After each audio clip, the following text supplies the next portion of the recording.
So we're Five Nights at Freddy's 2 just around the corner here. I felt it was an appropriate time to go back and revisit the first Five Nights at Freddy's from 2023. This is a Blumhouse film based on the video game series, which I've had limited experience with. I played a bit of the original first game like some years back, but it wasn't really my bag. It's never really been a video game series I've kind of followed or been invested in, so I can largely just really judge this movie kind of on its own merits. I'm sure that for this reason there may well be lots of kind of like Easter egg things in here that maybe hardcore Five Nights at Freddy's fans I'm kind of like picked up on that I kind of haven't picked up on because of that limited experience with a video game series that launched all this. But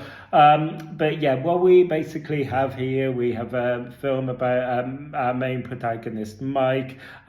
He basically accepts this job at this site that was once a Freddy Fazbear's pizzeria, which is kind of like a Chuck E. Cheese type place again, as kind of had these animatronic animals. Apparently it was a really big thing once it was kind of like in its prime, but the site has been derelict for God knows how many years, so it's really just basically become this site just for basically just kind of like yobbery and vandalism now. So yeah, it's a site that really should, as Matthew Lillard rightly points out in this movie, it is kind of like a site that should probably just be condemned at this point, but they kind of like explain in a way that the owner of this is kind of like a sentimental guy, and he just can't bring himself to demolish it with all the history there. So basically, in the meantime, they basically are on the lookout for this nighttime security guard, which our protagonist Mike accepts. He accepts this job because he's currently in a legal battle over the custody of his younger sister. And then as we kind of like follow that subplot through, we basically just essentially find out that there's another layer to all this, because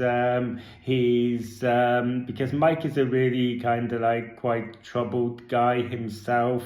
That's why there's a big question mark about whether he's suitable to basically be this kind of like guardian, if you like, of his younger sister. So yeah, he accepts this job, and we find out that there's a lot of he has kind of like a lot of trauma in his background, as he's basically plagued by all of these dreams.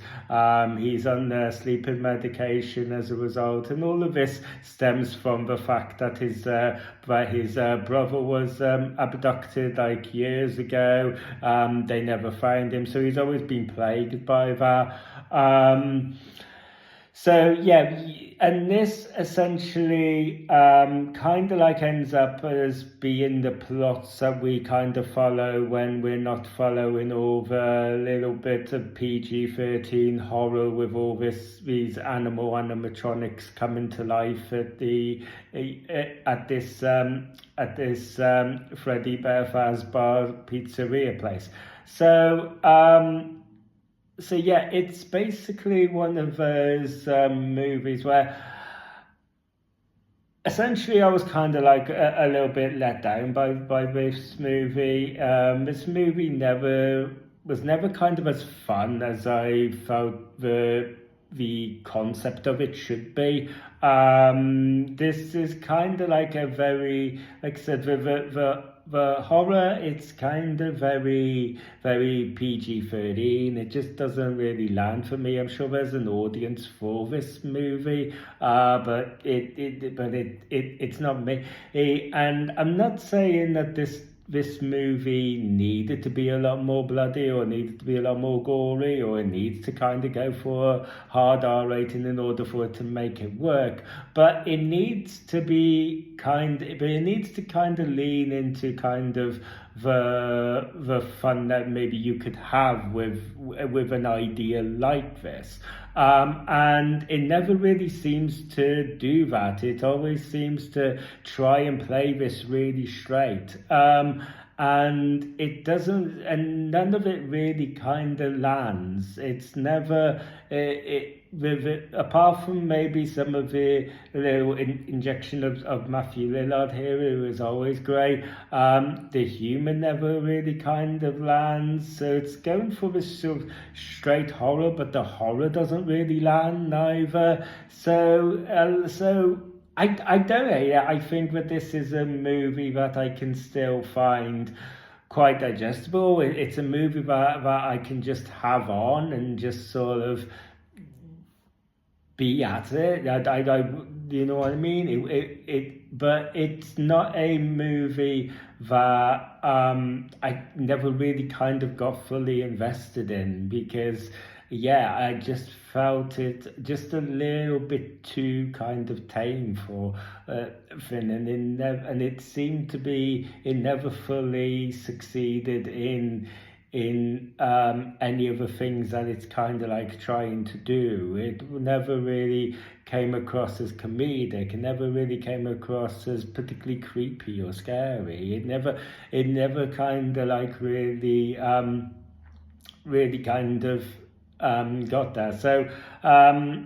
So yeah, but so on the whole, like I could get sort of halfway through this movie and then I'll start to feel bored, and I'll start to kind of maybe start looking at my phone or whatever, because it's just, yeah, there's not really a lot to get too invested in here, and it's a shame, because like I said, I think that there's Five Nights at Freddy's film out there. Maybe the second one might be that, but I think there's a Five Nights at Freddy's hypothetical movie out there that could be a lot of fun.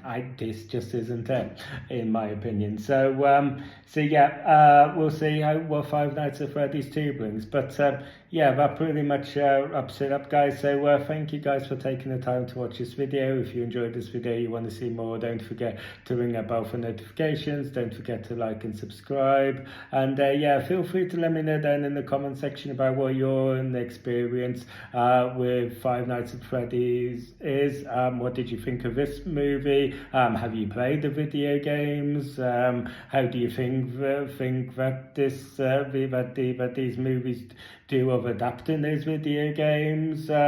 What are the top 5 Nights at Freddy's video games out there? And yeah, for those who like me, who just kind of largely taking this franchise at the face value of these films, yeah, let me know what you thought. Let me know what your excitement level for Five Nights at Freddy's 2 is.